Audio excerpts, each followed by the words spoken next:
I'm glad I can edit most of what I just said out. That was poor work, that was, tell you what. Now then, everyone, welcome to the second episode of Highlander, the show where we talk about every single legendary card in Hearthstone. I'm joined, as always, by my good friend and co-host, Jamie. How are you doing, Jamie? Not too bad, thanks, James. Hello, everybody. With those formalities out the way, let's talk about some cards. Right, we've got a real mix of card quality on today, haven't we? Yeah, I mean, absolutely. It's a real range of usability. There's a real mix of staples of the game and also just absolute meme trash.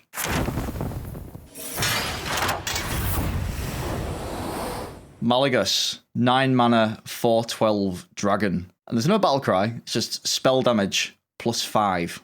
It's funny because we talk about interesting legendaries and boring legendaries. And Malygos should be an extremely boring card, right? Because its effect is so simple. But the thing that you get with some legendary cards is like the difference in scale. Like King Crush is an interesting card for me because it's just so bloody big.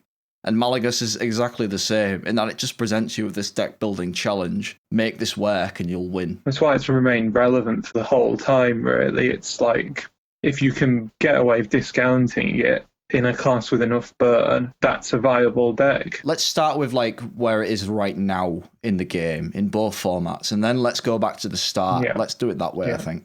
As far as I'm aware, some rogue decks in Standard use it right now with Heist Baron, Togwaggle, and Galacrond as like an extra win condition. Yeah, it's a slightly different way of building a deck. That's been around since the Galacrond rogue deck's been around, as the Malygos version has. It's not as powerful for laddering because it's got a weaker aggro matchup, but it's very entertaining and it's better against control. The other way that I could find that people use it in Standard is in Warlock. The main way of doing it's Quest Warlock, so you essentially keep cycling and reshuffling it until you get it discounted, and then you use Nether Breath, Rain of Fire and Soul Fire to burn the opponent out. I think the Galacrond version might still be slightly better, but the Quest Warlock is actually posting reasonable results, and if you look at the competitive subreddit, there's quite a few people who've said they've had success with some versions of the deck. It must be kind of unreliable to just keep trying to use the hero power as your only mana discount. You know what I mean? You've got no Thorison to make your Soulfires cost 0 and Malygos cost 8 or anything like that. You have just some reasonable pressure anyway, because you've got the Dragon package. So Nether Breath is kind of the main reason to play Warlock, because it's insane. Deal 4, heal 4 that can go face. It's anti-aggro and burn and pressure. It's fantastic. As is the 5 mana 5/5 AoE for 3. Creates another one, because that also deals damage to the opponent's face as well. Yeah. If you just put that down and then can connect with it once, that's 8 damage immediately. And then this is a deck that runs Alexstrasza, which can put them in range of being burnt out without the Malygos, like, spell damage boost. I feel like we're going to be saying this deck happens to include Alexstrasza quite a lot in the bloody Malygos discussion, aren't we? It's a pretty good duo, those two. They work quite well together. As far as what works in Wild at the moment, there's quite a lot of Malygos Druid decks. They're all quite fringe, though. I think the most popular one at the moment is Dane's 1 mana Druid, as he's calling it. Yeah, the one with the CL. It's a little bit high rolly, but it's also quite difficult to play, because there are just so many different ways to win, and you're often not doing the typical Aviana Kun Malygos turn. You're typically like either tempoing out Malygos or tempoing out something in the hopes that you'll be able to pull off some big combo later on. It's really weird. The other class that runs Malygos in Wild at the moment is Warlock, and this can take the form of Malygos Warlock, which is a really underplayed combo deck that aims to cycle through its deck as fast as possible and finish them off with Emperor Thorison, Malygos, and a bunch of burn spells, utilising all of Warlock's amazing defensive tools like Dark Skies and Defile and Plague of Flames.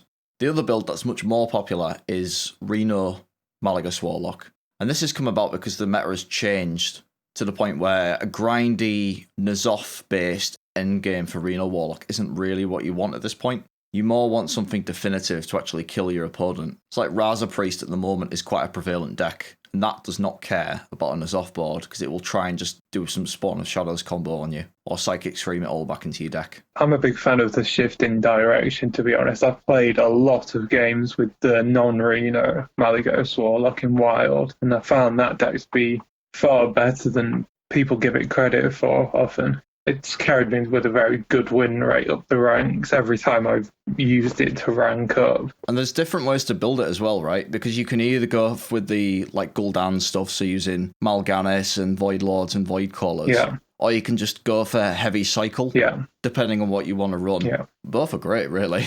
I like the defensive one with Void Callers because it gives you a bit more resilience. And you still have the same amount of mid-range pressure and burn, which is what I like about it. I very rarely actually kill people with Malygos in that deck. You can often just pressure them down and then burn them out later on in the game. I've seen some people run Alexstrasza, so that's the first of the...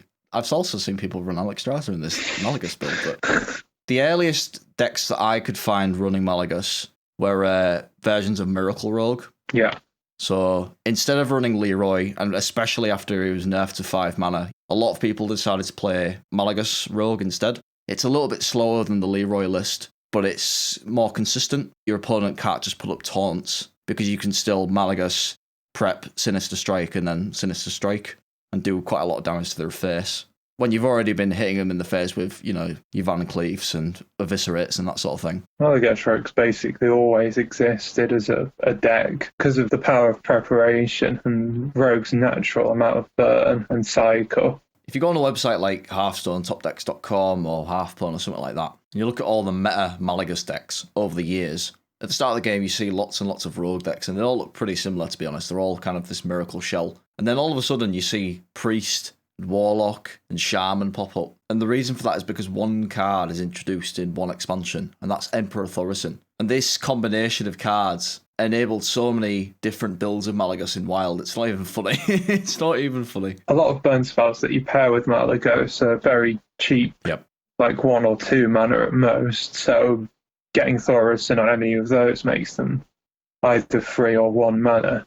Makes it even more flexible, right? It means that you have like a much higher ceiling. With Thaurissan coming into the mix, you get Malygos Warlock, Malygos Priest with the Velen Holy Smite combo and Mind Blast as well, which are still as they were in Standard at that point. The other deck from the early days that I would say you would run Malygos in is Freeze Mage. After Blackrock comes out and Thaurissan comes in, people sometimes start running Malygos as like a tech against like Control Warrior. That's it, yeah. There's an interesting list by Fibonacci, who everyone knows for playing Control Warrior, but he played Freeze Mage with Malygos in, which was a bit controversial at the time, but that worked really, really well to beat Warriors and other high armor classes. Normal Freeze Mage against Control Warrior is one of the worst matchups in the history of the game, I would say.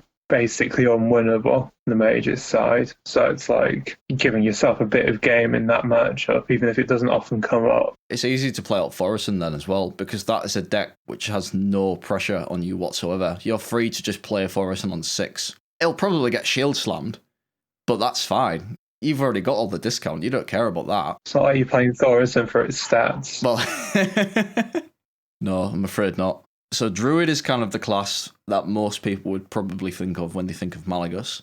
But it's interesting that that doesn't really become a meta deck until around Karazhan. Thaurissan strikes again and makes a very viable deck out of Malygos Druid. Malygos Druid at this point is very different to what you would know in Wild or what Standard would come to know later on. This playstyle is much more similar to what Warlock is doing. Discount Malygos and a bunch of cheap spells like Living Roots. You don't even need to discount Moonfire and just have a burst turn. The thing with that deck was that it was known at that point as Yogg Druid. It used to run a lot of spells, have Mali as a win condition, and then, if not Mali, have a juiced up Yogg and just try and Hail Mary and win the game off of that. Yogg was then nerfed because of the deck. That was the best deck in the game for a bit, I think, or at least well up there. It was that and like mid-range Shaman, aggro Shaman were kind of there or thereabouts. This is about when I started playing, actually. And I remember being very confused by that Druid deck. Wisps of the Old Gods and sort of wondering what on earth it was. It was a very interesting deck. that version of the deck exists for an expansion.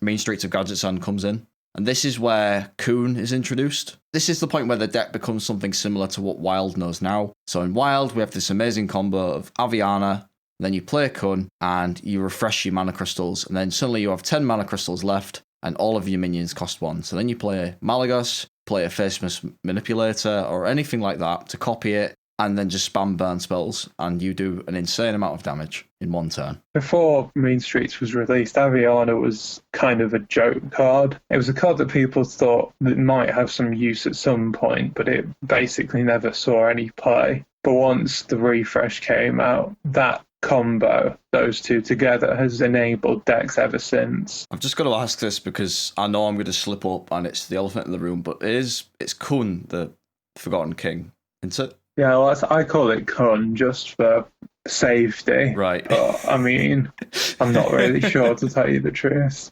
It's interesting that at that point, this was kind of overshadowed by the fact that Pirate Warrior and Aggro Shaman were just so dominant as decks. Yeah, it wasn't super powerful in Standard, actually. And it certainly didn't have the anti-aggro tools that it would come to get in the next year. Well, that's exactly it. It's because Druid's anti-aggro was poor at this point. But that's the only time in Standard that Aviana and Khun have existed at the same time. Because I reckon if Aviana had been in the meta for another year, Jesus, I don't even want to think about how broken... Oh, it would have been terrible. I'd honestly been terrible. So after Aviana rotates and Forison rotates with her, we have Ungoro, where Malygos Druid virtually sees no play. So we're going to skip right past that and get to Knights of Frozen Throne. Malygos Druid was actually quite good in Frozen Throne, but that was because every Druid was good. We'll not talk about Tempo Storm in great detail, but their first meta snapshot had 5 Druid decks only in tier S, and Malygos Druid was one of those. That was like a tokeny build, like Violet Teacher and Mark of the Lotus and Fandral and things like that, Arcane Giant.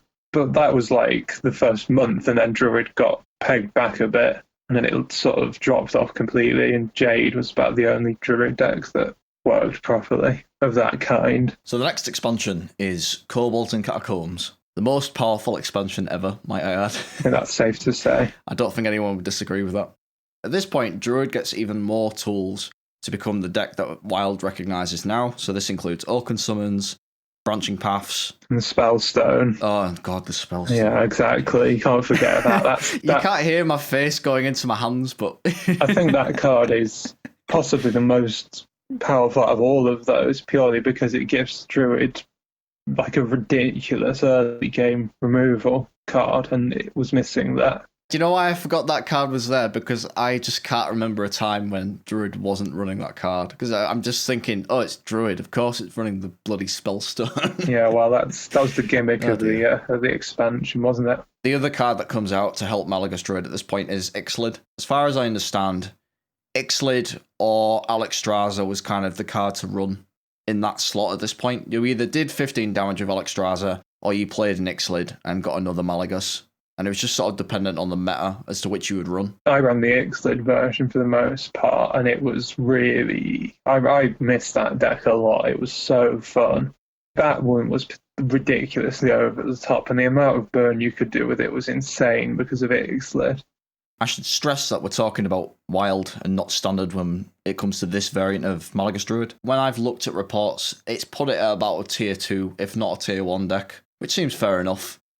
Just before we move on from Kobolds, there's one more card that Combo Druid gets exclusive access to that changes the deck completely in Standard, much more so than Wild, and that's Twig of the World Tree. Twig got a lot better with time, let's put it that way. Completely flew under the radar. It was a bit of a bad card in the immediate aftermath of Kobolds, but the next year, that version of the deck was one of the best all-round decks of the year. It was always good the whole way through. Can you explain this deck to me? Because I just do not understand whatsoever. I mean, I think it's a contender for the most interesting deck, Standard deck ever. What made it so powerful was the fact that it had a ton of win conditions, and it was super adaptable. Kind of the opposite of the Wild version, because the Wild version is completely one-dimensional. It's get your combo pieces, win with the combo. the Twig version in Standard is kind of, it was like tempo your opponent out with Arcane Tyrant, or like make a big board and branching paths and kill them, spreading Plague Defense. If you could get the Twig off early, you can like do a massive tempo swing, as opposed to actually using Malygos with the Twig combo. You'd often just play a UI and then break your Twig and then play a bunch of like Tyrants or something. But for more, gain a bunch of armor, remove stuff. So it's not necessarily a Malygos deck, it's just Malygos is like one part of it. It was still ostensibly the main win condition, but like you had the tools in that deck to adapt to whatever your opponent was doing and then win in whatever way you needed to win. And it was very powerful. It posted tier 1 win rates, even though it was an extremely difficult deck to play like fully optimally. I think Twig was talked about being nerfed a little bit. Really? Yeah, because the deck was very powerful for about second half Witchwood until Druid got nerfed at the end of the year. That was a really interesting deck, and honestly, I would say that's the most success Malygos has ever had in a deck in Standard, because it maintained its positioning for like a long time. I'll put some links to this deck in the show notes just to show people how far people could take this multiple win condition Druid. Just to round off our discussion about Malygos Druid, we should probably say that at this point, around Boomsday, so middle of 2018, Malygos Druid falls hard, and that's because a new combo Druid called Aligner Druid comes out. This is making use of Star Aligner and Bronzebeard, and Aviana-kun, obviously. And it's incredibly quick, such that it takes on the moniker of AK-47 Druid. It ran the wild meta for quite a while, and then Aviana was nerfed to 10 mana to compensate for it. This nerf has hit Malygos Druid much less than it hit Togwaggle Druid, or especially AK-47 Druid. But it did make the deck much more fringe than it used to be, to the point where even though Malygos Druid exists right now, and it's having something of a renaissance at the moment, it's still quite a fringe deck, and it's never really caught back up to the heights that it used to be at. Moving on to Malygos decks that do not feature Druid. One of the ones that I want to talk about is a version of Malygos Rogue, which rises up in Rastakhan.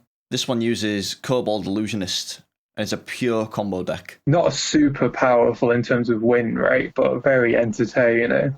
The combo is, you play Kobold Illusionist, Malygos is the only minion in your hand, and then you swing with Necrean Blade, triggering Kobold Illusionist to summon a Malygos, and then you either prep Necrean Vial on the Illusionist to summon 2 more Malygoses. Is it Malygos? Malygos. Right. I like Malygos first. I'm a fan. I love Malygos. I'm a fan of Malygos, yeah. And then, if you want to be really flashy, then you backstab your Kobold Illusionist. Backstab, yeah. So then you have 4 Malygos. At this point, all of your spells are doing insane amounts of damage. It's complete overkill. And because you're a rogue, and because you have access to preparation, and you have all of these damage spells, these cheap damage spells like Sinister Strike and Shiv and Eviscerate, you can do absolutely ungodly amounts of damage to people. I played a lot of this deck back when Rastakhan was around, in Wild. And the reason is because it absolutely destroyed Big Priest, which is a real problematic deck at that point. The problem with the deck is that it's extremely poor against aggro, because Rogue's anti-aggro is terrible, and you also can't run many minions because you want Illusionist to be as consistent as possible. So the deck is very, very good at targeting one very specific kind of deck, and that's a deck that does absolutely nothing for about 10 turns. But you could, but No, you're exactly right. I'm not knocking it. That was going to be what I was going to say about the deck, is that it's super fun, but it wasn't especially good. I don't know if it worked in tournaments or anything, because obviously if you're in a ban format and you just ban the opponent's, like, you know, Kingsbane Rogue or Pirate Warrior or something like that. It's an insane counter queue against control, that is for sure. It's an insane counter queue. I once calculated how much damage the deck could do if you absolutely did everything to the max. It was somewhere around 90. It's absolutely insane. And most of the time that you'd be doing the combo, you'd be doing about 40 damage or 50 damage. If you were playing against something like a Jade Druid or a Control Warrior, you could just stall out and go for more, because they're not threatening you. Well, moving on to Greener Pastures, I believe there's another Malygos deck that you wanted to bring up, and it's not a Druid deck, and it's not Rogue either. What is it? Cloning Gallery Priest. I think it's one of the scariest standard decks that I've ever experienced playing with or against. That deck was really unpleasant. Jamie, would you like to explain Cloning Gallery Priest? So Blizzard seem to be really big fans of the resurrect mechanic in Priest. And since Eternal Servitude was released in Frozen Throne, that was kind of when this deck started to really take off. And it shapeshifted between expansions. But it follows the premise of playing a minion and then resurrecting them over and over again. Cloning Gallery Priest was kind of different, because instead of trying to just taunt to defend and exhaust your opponent or cheat out a big minion and kill them, it used Malygos and Prophet Valen to do a massive amount of burst damage with Mind Blast. The main thing about the deck is the fact that it could just high roll and then just win.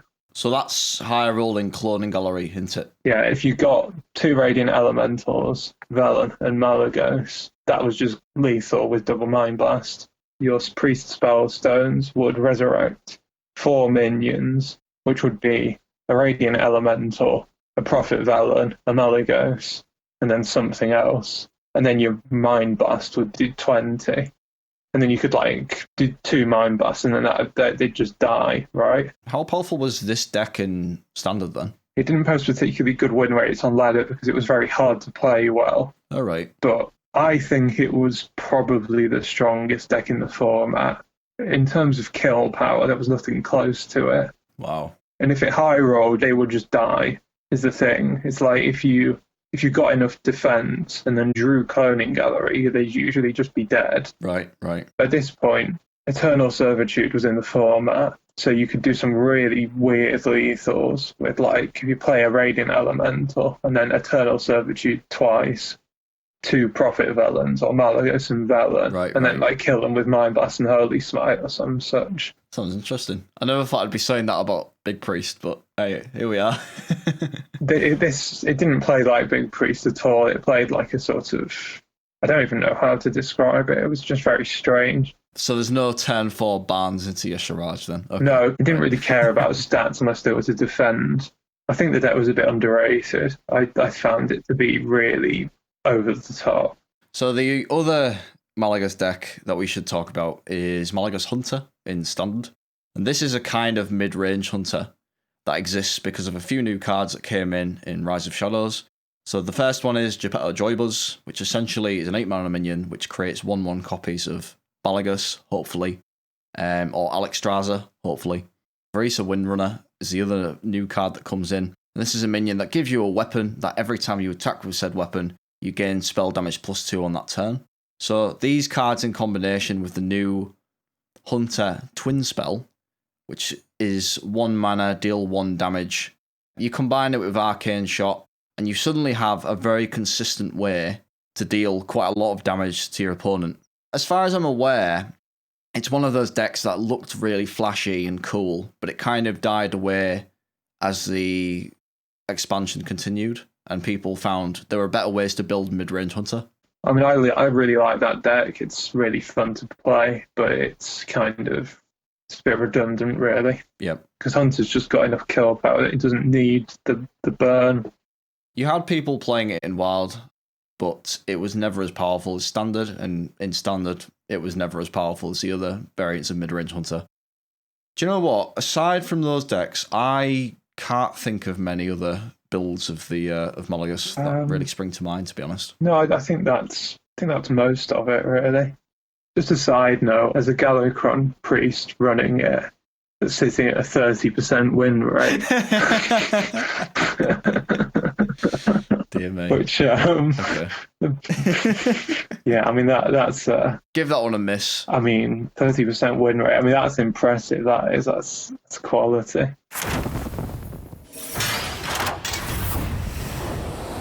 Tinkmaster Overspark. 3 mana 3/3. Transform a random minion into a 1/1 squirrel or a 5/5. What is it? A beast? Dragon? I don't remember. Devilsaur, I think. Oh, fuck it. Okay. Right, let's talk about Tink. This is a weird card. Tinkmaster is one of the early nerfs in Hearthstone. Yeah, it was a 2/2, and you chose the minion that was transformed randomly. Before it was nerfed, it was in every deck, or near enough every deck. Because if you have a problem minion or anything bigger than a 5/5, you just tank it. Yep. Like even a 5/5 is better than a Ragnaros. Neutral polymorph is dangerous, and it still sees play. People sort of use them as a tech card, and it's a very inconsistent tech card, but people do use them. I'm actually a bit of an advocate for the card. I think it's had its place as a tech card, particularly when Cube ran the meta for a year. And like Cube Lock and Cube Hunter were about all the time. I think there was a real place for the card in like a slow attrition based deck. Yep. Or even in like Warlock, Cube Warlock Mirror. I think it was quite powerful. There are other situations where Tink's been used as a kind of fringe tech. So one of them was against when Taunt Druid was a big thing, because if you transform anything into a beast, when they play their Witching Hour, there's a good fair chance that they'll resurrect a squirrel or a 5/5 instead of their Hadronox. So you severely cripple the deck, as well as potentially polymorphing either their Hadronox itself or one of the taunts that makes it so effective. That was the most common usage, actually. Thanks for reminding me of that one. Yeah, I've not forgotten, don't worry. There are some more unconventional techs, and one of them was someone using it in a tournament list in 2016 as a tech against Cthulhu Warrior. And the reason for this is, after they play their Cthulhu, they can't shuffle it back in if it didn't die. Yeah, so they can't play Doomcaller or reshuffle it. That's interesting, because Cthulhu Warrior was one of the better tournament decks in 2016. That is a fringe use. Neutral polymorph. Another one is people using it against Big Priest. So, Big Priest for the last couple of years has been kind of a problematic archetype, either because it's been actually strong or people just like to complain about it. And Tinkmaster is great against it. They don't play that many minions, so you can usually target whatever you want. Them resurrecting a 5/5 is nowhere near as dangerous as them resurrecting a Lich King or a Ragnaros or something like that. There was a brief period where, when Giant's Lock was running absolutely rampant and wild, people were using Tink as a tech against it in Reno Warlock and Reno Mage. But that is even more of a fringe use. As one of the unpleasant people who played Giant's Lock quite a lot, I don't think anyone ever played it against me. Hey, this is something that I found people doing, and I thought, that doesn't sound very good to me. No, I'm not convinced. I mean, the problem with doing that is that they've already played like 2 Clockwork Giants, 2 Mountain Giants, they've played so many things, so transforming something into a squirrel doesn't matter. Yeah, it's like putting a plaster on a shotgun wound or something. It's just not really going to do much. Yeah, I don't really see him that much these days, but you can be sure that as long as class identities remain as what they are, when the time comes, you'll see more Tink.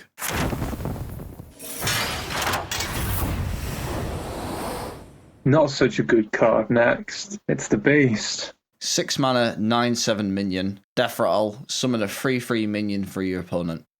It's also a beast. Oh, it's a beast. God, I'd forgotten.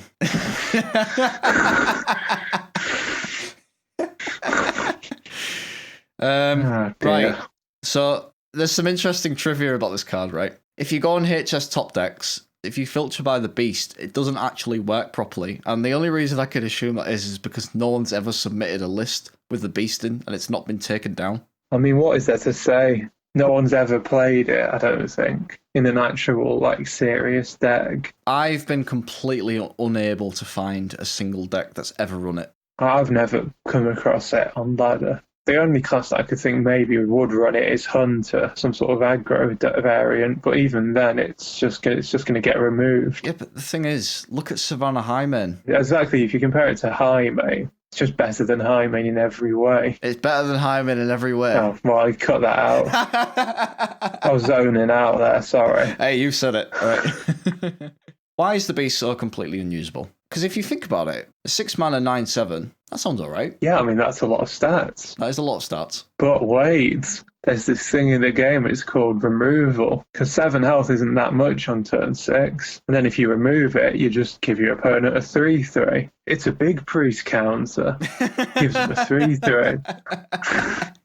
Definitely don't put in that card that summons 3/1 drops for the opponent. Play the beast. It's got 9 attack. That's just the meta breaker we need. It's so easy for someone to kill, especially if you've lost the board. Yeah, you can just trade into it and they retain board control. It's far worse than a Boulder Fist Ogre, and that's saying something, right? We can't disrespect him, to be fair. It's good stats for the cost. I'll tell you what, let's think about what would have to change for the Beast to become a playable card. The meta outside the card can't change enough for the Beast to become a good card. So what has to happen to the Beast for it to be somewhat viable? And I think one very simple thing that you could do is just make it a 6-mana 7/9. I think that would make it far more appealing. I don't think it would be good enough as a 6-mana 7/9 because there's a card that's just better than it, that's neutral. Well, there's Cairn Bloodhoof for one. More specifically, there's Dragonmaw Skystalker, which is a common from Ashes of Outland. Oh yeah, I forgot about that. Which is a 6-mana 5/6 dragon that summons a 3/4 with Death Rattle. And I think that card's much better than a 7/9 beast. And that card doesn't see any play in Constructed because it's just too slow. I think maybe you have to consider upping the stats of the beast. I don't know to what extent you'd have to do that to make it worth playing. Yeah, it's one you'd have to test out, I think, because if you made it too big, it could quite easily just get out of control. This is one of the cards that I dislike the most in the classic set. Unlike something like Lore Walker Cho, where it is an absolutely niche and fringe card and so weird and wacky that there are possibilities of what you could do with it, but they're so rare that you wouldn't really seriously consider putting it in a deck that often. But the Beast is just one of those cards where you should never consider putting this card in the deck. It is so completely useless and outclassed by the classic set. It's just a real waste, really, I think. Another thing with the Beast is that I've got its HS replay data. No decks, as you would imagine.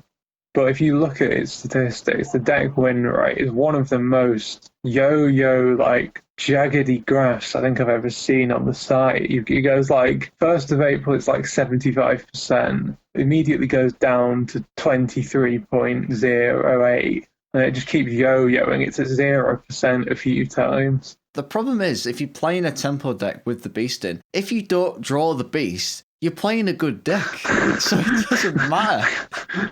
So if the Beast is in the bottom 10 cards, congratulations, you've actually high rolled. You've made your deck better, yeah. I think the fact that they've resorted to talking about the shape of the graph on HS rated play suggests that we should perhaps move on to a. Let's move on to the next card. Yeah, yeah. Let's do that. Okay.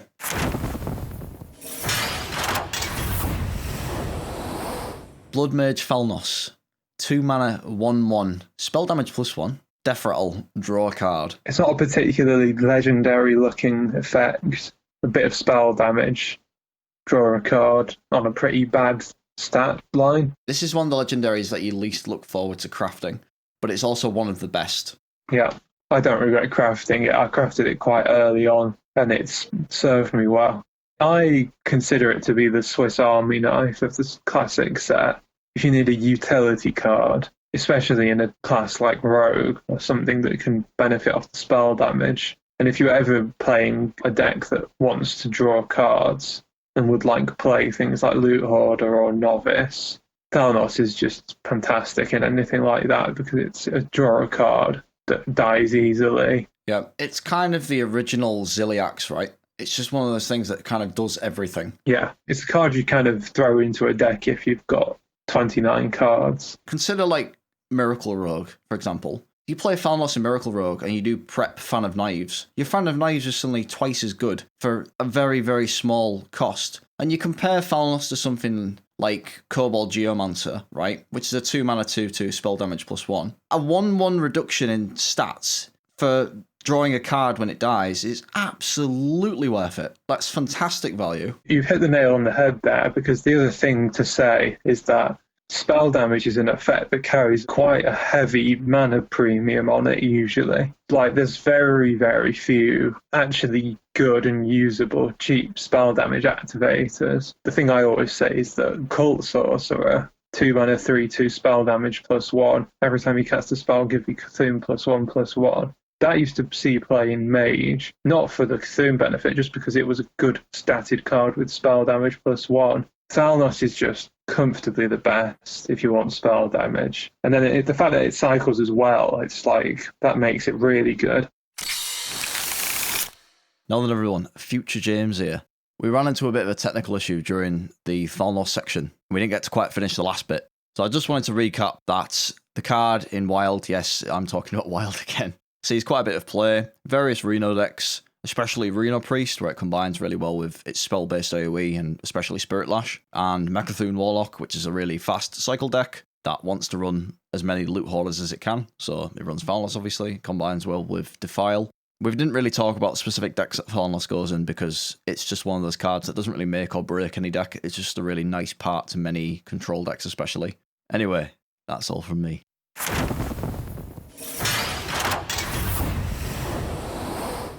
King Mukla.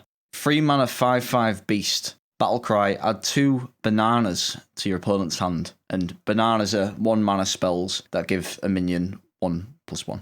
I love King Mukla. I'm a big fan of it. I think it's fantastic. Yeah. In terms of usability, he's one that kind of gets overlooked a lot, probably correctly a lot of the times, but I think there's certainly been points where he's been really useful, genuinely, very good in certain decks. And a lot of the times people didn't really pick it up. The difference between this and the Beast is quite stark, really, because it's harder for your opponent to get value off of those bananas, especially on turn 3. Especially if they're like a control deck, and then they've not got a big board presence. Yeah, I see Mukla as more like a tech card in a meta where you're facing down a lot of control decks where they can't really punish you. So if you're playing against Jade Druid, or in Standard if you're playing against Control Warrior, they're not really doing anything with the bananas. So you can just play Mukla out and free. That's the ideal situation for him, and he's fantastic there. When you mentioned Tinkmaster being used in Odd Paladin,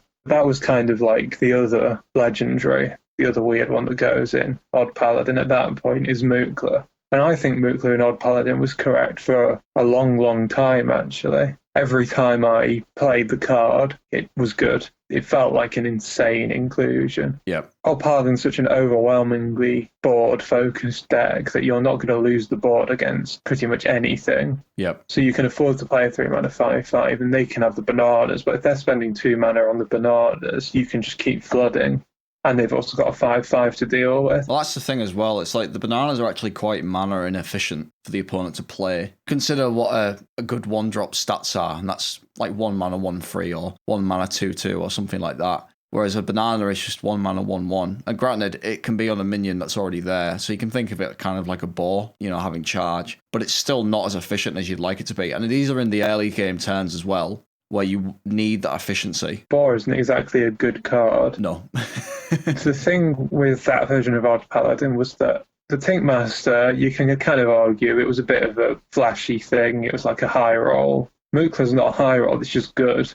And there was another deck that was similar, and that was Odd Rogue. And I think Mukla was always correct in Odd Rogue. It was even better in Odd Rogue, if anything. Yeah.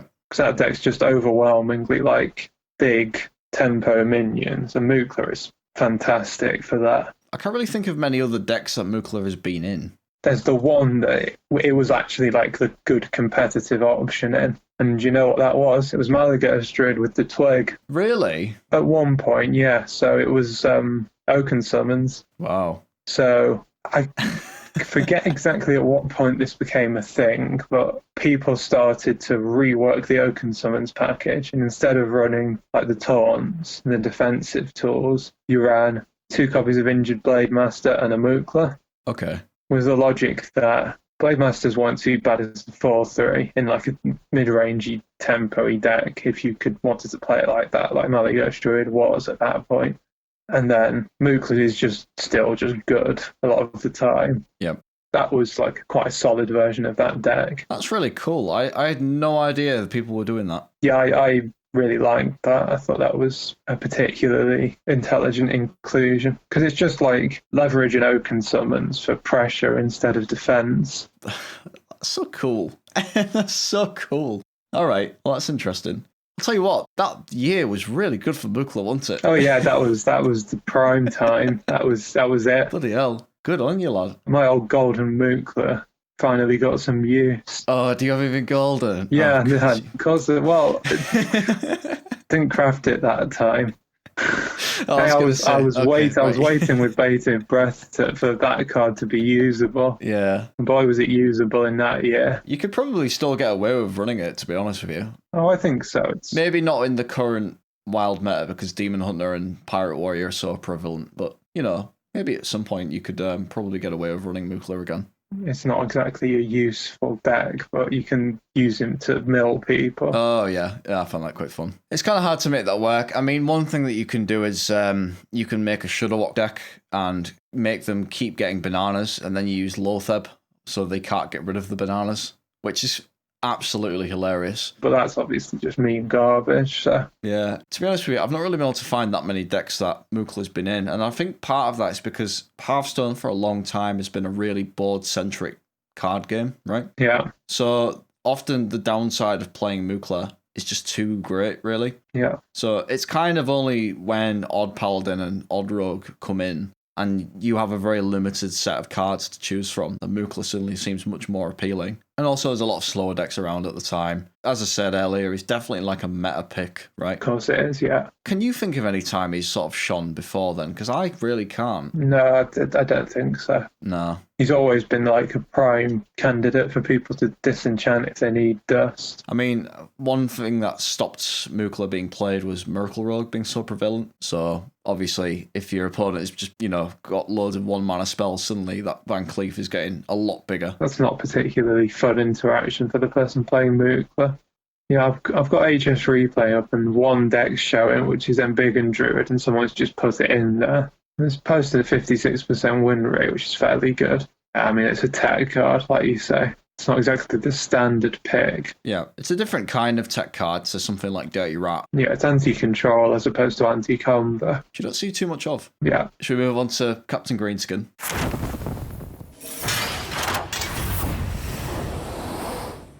5-mana 5/4 Pirate. Battlecry, give you weapon +1/+1.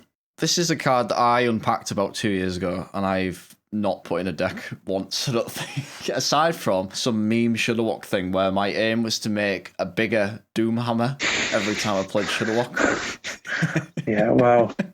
So I understand that you do not like this card. You're exactly right. I think it's a staggeringly boring card. There's nothing about this card that seems legendary to me. Oh, yeah. Greenskin is quite good. He's been used a lot over time, but it's such a dry card. I mean, Blizzard obviously knew what they were doing because in this same set, they released Upgrade, which is just this, but, for 1 mana. So they obviously knew that this wasn't a particularly interesting effect, but anyway, here it is. Yeah, but it sees a lot of play, so there is that. When I was looking at what decks it saw playing, before Pirate Warrior, I couldn't really see many that it saw playing, but I believe that people used it in Aggro Warrior back in Classic. Yeah, I think it's just Warrior, really. And even now it's mostly Warrior. So the only decks that I have been able to really find that have run it consistently over the years have been Pirate Warrior, which in Standard has always run it. So you're always running Greenskin because you need the weapon upgrades because they're so powerful in that deck. Yeah.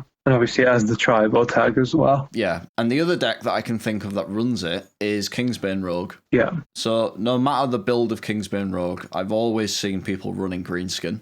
And the reason for that is because Rogue doesn't really have a way to boost the durability of Kingsbane. That's exactly it. It's also a pirate. Yeah, it's shooted off a raiding party. It's just really good in that deck. In fact, to the point where even when people are playing Kingsbane Rogue now, which is sort of making a resurgence since the raiding party was unnerved, people are running Greenskin in that. Whereas in Pirate Warrior and Wild, people very, very rarely run Greenskin now, because the card is just outclassed by a lot of different options like Corsair's Cash and the 3-mana 3/4 Pirate. Yeah. And even Upgrade. The other thing I'll say is that Odd Rogue in Standard very often ran Greenskin. Oh, yeah. I didn't like it because I don't like the card. If I was looking for stuff to cut for Mukla, for example, I'd often cut Greenskin because it's just... Yep. But it was actually quite good in the deck. Sees a lot of play in Enrage Warrior, which is the best deck in Standard. Oh, right. Okay, so to give you live wire lances, another bit of... Well, another charge. Well, because it gets tutored off of Anchor. Okay. Oh, and that, yeah. As well. So it's like you have your risky skippers as well. And it's Like if you get that off of Anchor, you can then buff your Anchor. I mean, I don't think every version of Enraged Warrior runs it, Right. but a lot do. Yeah. Quest Warrior obviously runs it, which is actually not a terrible deck for the record. I've seen people post about it, which, caught me off guard, but anyway. Yeah. And Pirate Warrior obviously runs it. Yeah. But yeah, I mean, that kind of... I can see it being a Warrior class card, honestly. Most classes don't even have weapons for it to synergize with. Exactly. That's what I find particularly strange about it. It's not like it's a neutral effect Yeah. that lots of classes can make use of. Most classes don't have weapons, or certainly weapons that want the attack and durability increase. Even if archetypes don't have something like dragon synergies, some of them will just still put in Malygos or Ysera or something like that. But with Greenskin, obviously, there is just no reason to put him in Mage. I quite like to see him rotated, purely so that they can put something more useful in. By useful, I mean interesting, That you can actually, promotes interesting deck building strategy. Sure, that's fair enough. I think that's enough of me honestly, I think that's enough of me roasting the card. I think you get the idea. God, you hate this thing, don't you? Bloody Nora, you hate this thing. Well, I just remember seeing it for the first time and thinking it was some sort of misprint of something, that it was a legendary. I knew you didn't like it, but Yeah, well,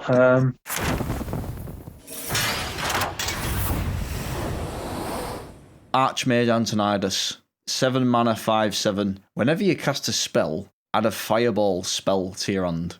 I like this card quite a lot, and he's got quite a varied history. Unfortunately, he doesn't really see that much playing Wild at the moment. Doesn't see much playing Standard at the moment either. Right. In fact, any, really.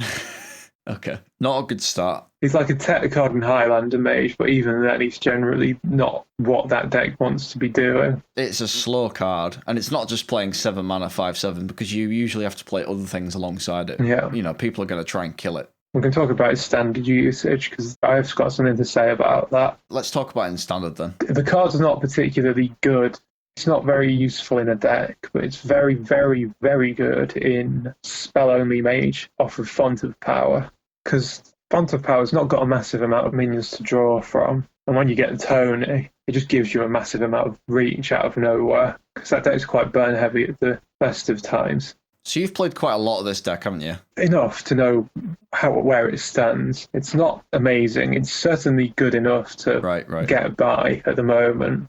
It's only going to get better as time goes on. I think it's got a lot of potential going down the road, but that's the main experience I've had with Tony recently, has been getting it off the Font of Power and being really happy about it. Interesting. You're using a lot of small spells to create a lot of fireballs and then use them to close out the game. Well, yeah, because it's just free. Yeah. Because that deck can generate a lot of small spells anyway. Use Magic Trick and stuff like that. So if you just go up Antonidas Magic Trick and then play what you get off a Magic Trick, you get 2 fireballs, 3 fireballs, and the deck already plays double fireball, double frost balls. At that point, you can just start to burn the opponent out. This is kind of an interesting use of Tony. This is kind of why I like the card, because it's kind of what happens in Blackrock Tempo Mage. Yeah. This is kind of a deck where you're playing secrets, you're playing lots of burn, and then you use Tony as a way to generate lots of value in the end game. Yeah. As a way of closing out the game, and you just play him out from hand.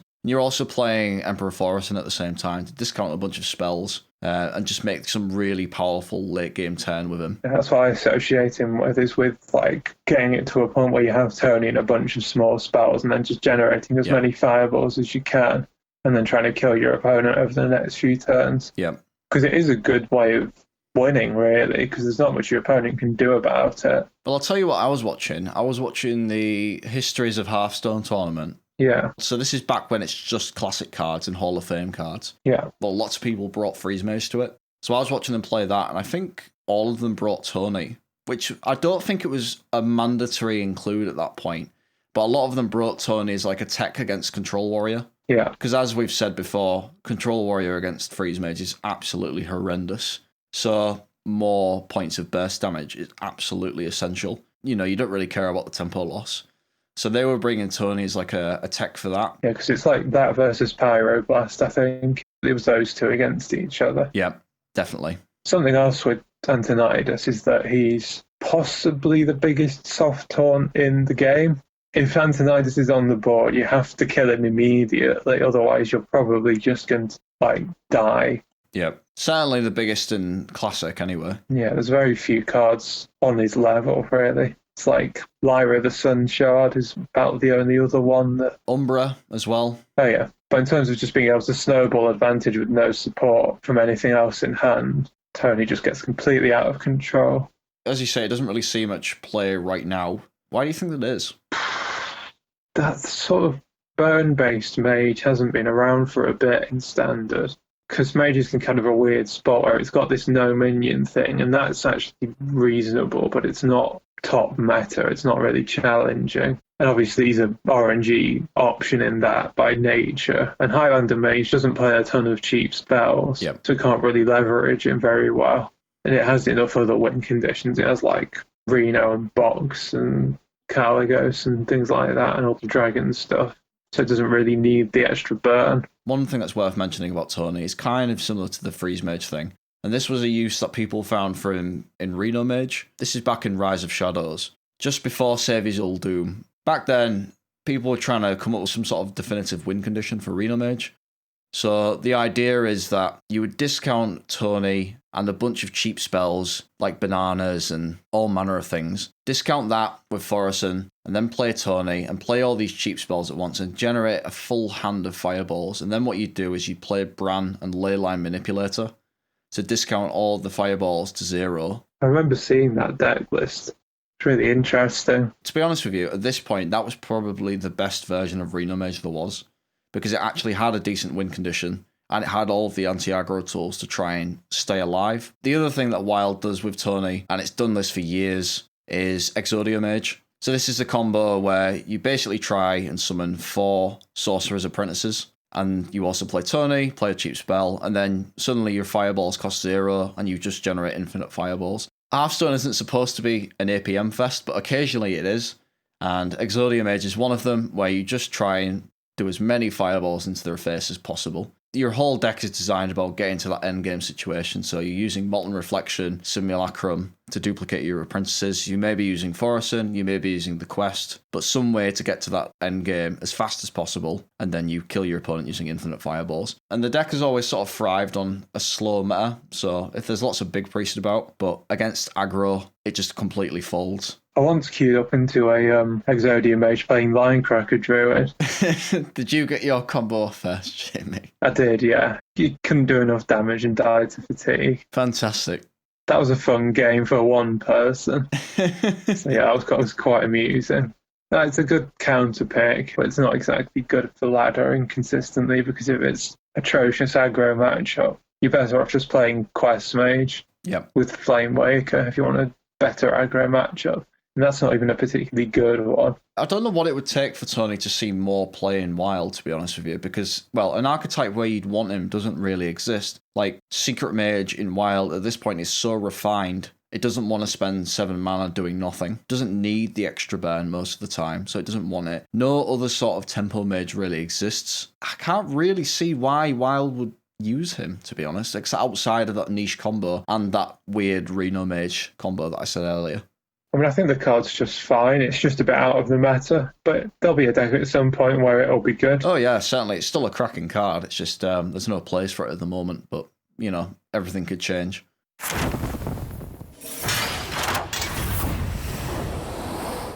Do you know, until today, I've been spelling Tyrion with a Y. Oh, Game of Thrones, is it? Is that what you're doing, mate? Yeah. I know. I was going to mention it, but you've already covered that. God damn it.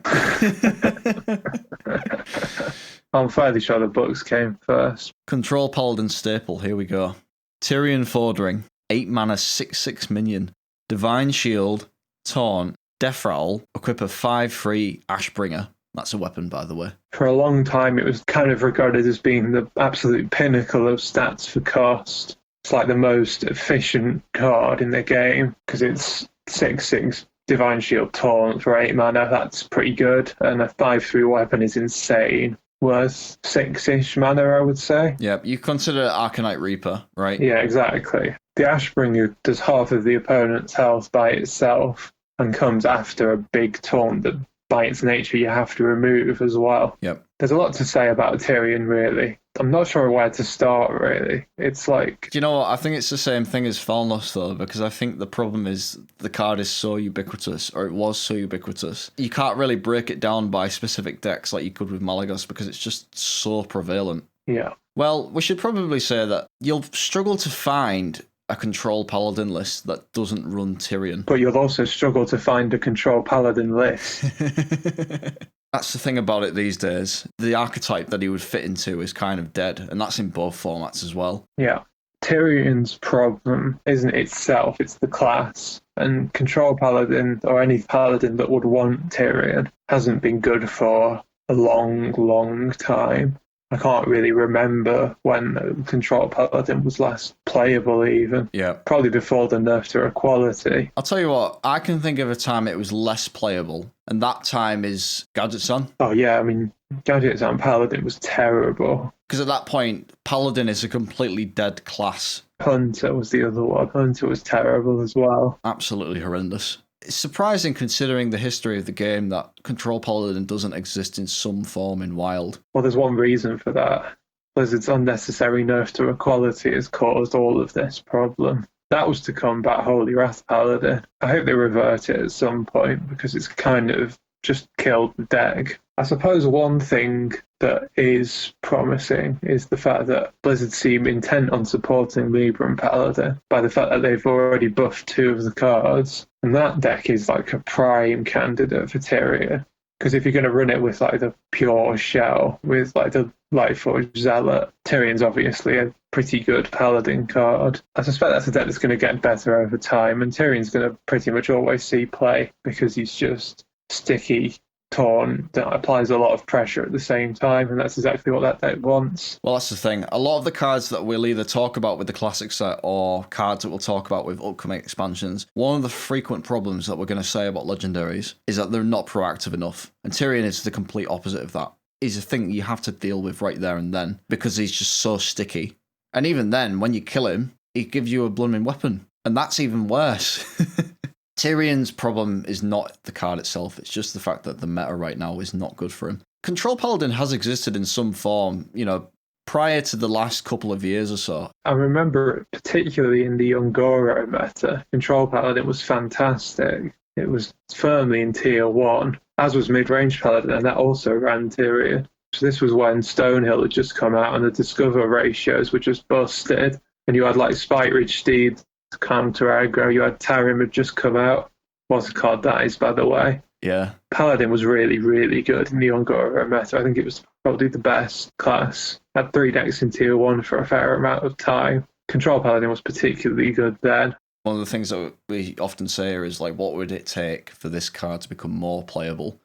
And you can't really change Tirion himself because the card is already extremely strong. You need to give Control Paladin better tools. So for a start, unnerfing equality, that would be one thing. A certain Genie is a big fan of his. If you ever wanted proof of how good Tirion actually is, and you're not convinced by our arguments about Control Paladin just being a dead archetype, play Zephrys the Great and realise that all you need to do to make Tirion good is just put him in a better control class. Yeah. Like if you play Highlander Mage and you play Zephrys on 10 and you get Tirion out, that's great. That's fantastic. That's absolutely fantastic. It's one of the better win conditions of the deck, honestly. Absolutely.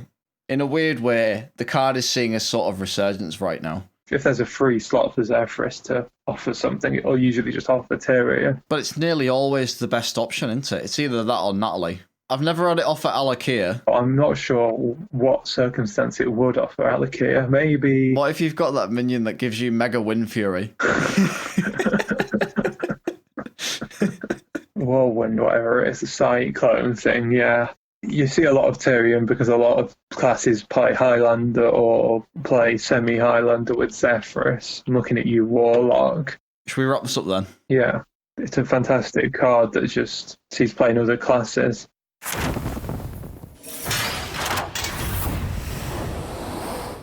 Thank you very much for listening to the second episode of Highlander. I'll put as many of the decks as we've talked about as I can in the show notes. And from me, that's goodbye. Cheers. Thanks for listening, everybody.